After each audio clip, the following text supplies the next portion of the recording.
Hello, this is Aaron Bird, and I'm the director of English Corner and the co-founder of Journey to Success in America. And we are so excited about this third video in our training series because you have been giving us a lot of positive feedback, and in particular, your top questions about your journey to success in America.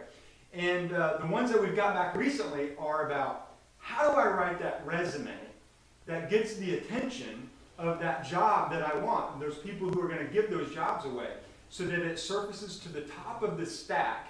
I get called in for an interview and they say, man, we want you to come work with us and we'll pay you for it.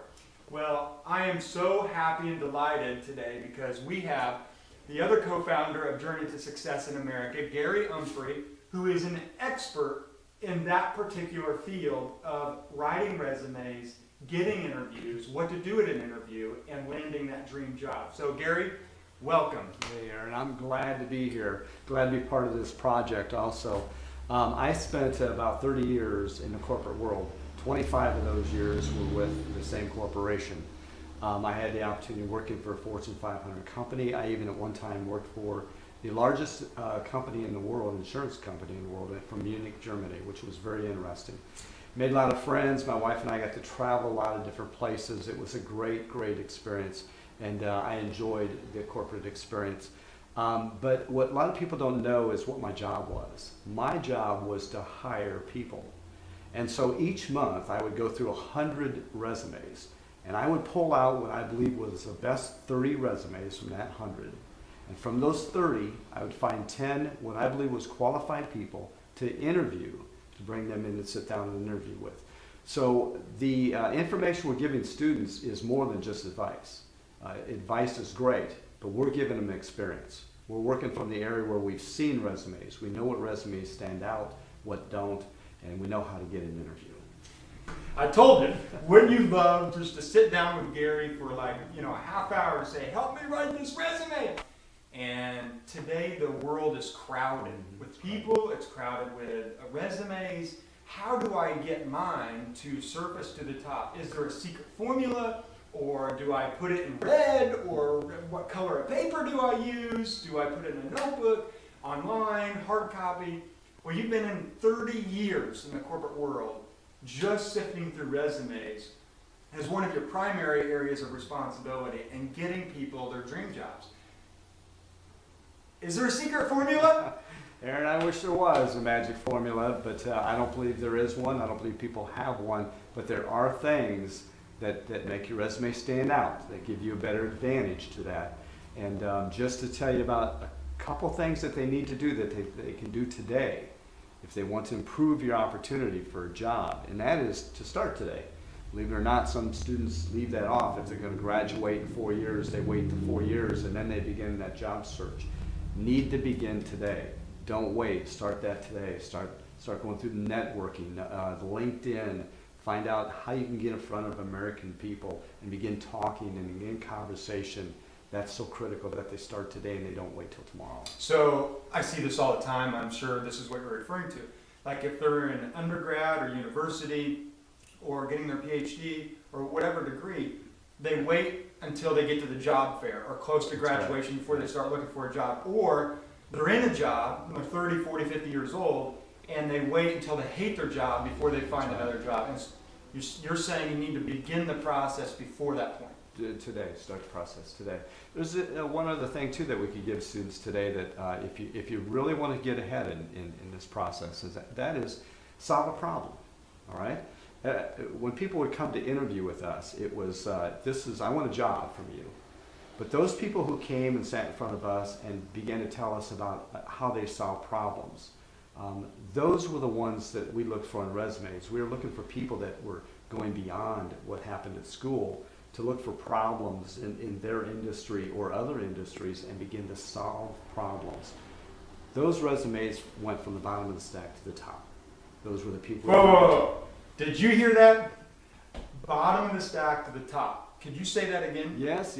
Solve problems for people, and your resume will go from the bottom of the stack to the top because they're looking to hire people that solve problems. So what about the young person, 21, 22, 23, or they're in their 40s, 50s, and they haven't been with that kind of company. What would you say to them? Oh, yeah. Well, at the end of the day, every day, we all have problems, right? Find a problem and solve it. If it's not in that industry, maybe it's a problem that you see at the university, in the studying, in the way things work. Maybe you found a simpler way to make things work. That all looks good on your resume. We discovered this problem, or this organization had this problem. I came in as a volunteer, and because of me being there, this organization improved its situation. That's what we mean by looking and finding and solving a problem. Other things, we're going to go into detail on that, how you find that problem, how you look for that problem in future video. But there's other times, we have students who attend job fairs that really should not be at that job fair. I can't tell you how many times at a job fair I'd see a student come in and I think they shouldn't be here. They should have stayed home today. And we're going to talk about when it's best not to go to a job fair. There's times that should happen.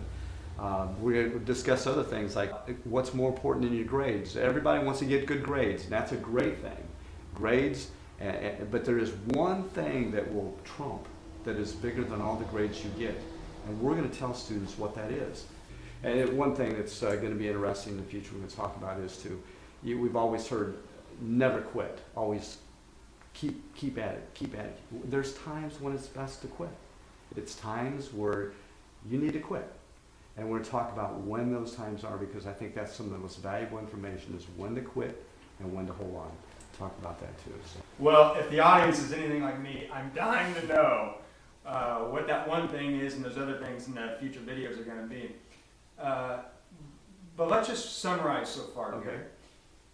You've been in the industry for 30 plus years, and now you're with Journey to Success in America and English Corner.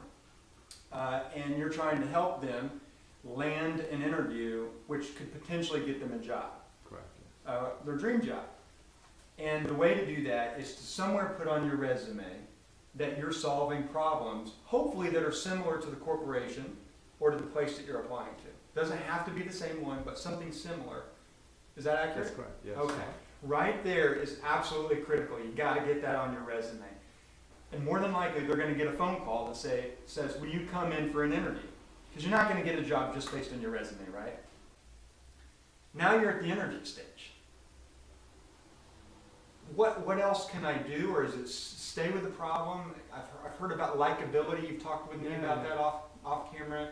What is that? I think, Aaron, and like I said, we're going to go into more detail in the future, but the likability is critical when you're in the interview situation. You don't want to just say, I've solved problems and here I am, I'm going to make everything great. You want to make sure they like you and begin that journey with them. There's so many things that happen on an interview that is going through the recruiter's mind that they're thinking about, and a lot of times what you're talking about, they're not even listening to.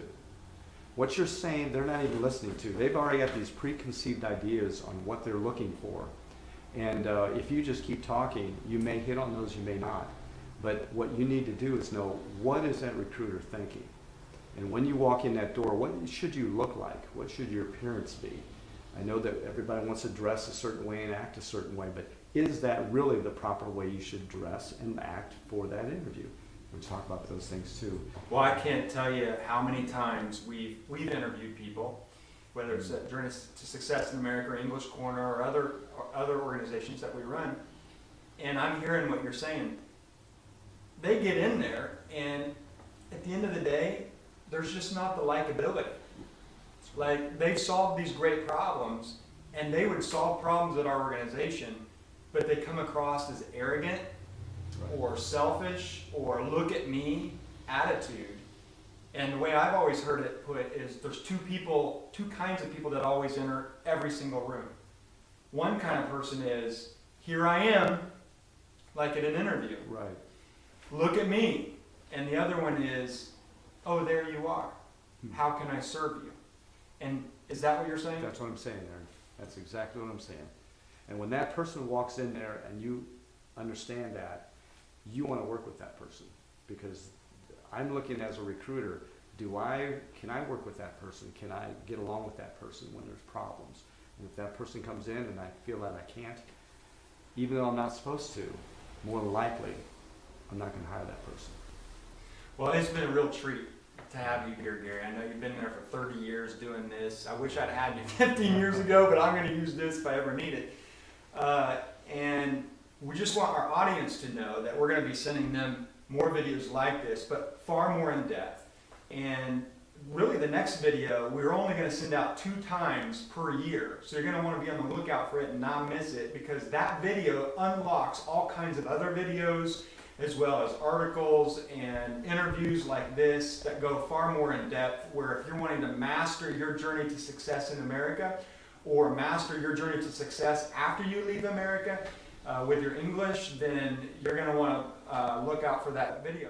In the meantime, what's been so valuable to us to help you in your journey to success is to comment underneath these videos in the top 2 questions that you have about anything to get you on your journey to success. Write that in, type that in, we'll read it, we'll comment on it, and then we'll add it in future videos, just like we did today.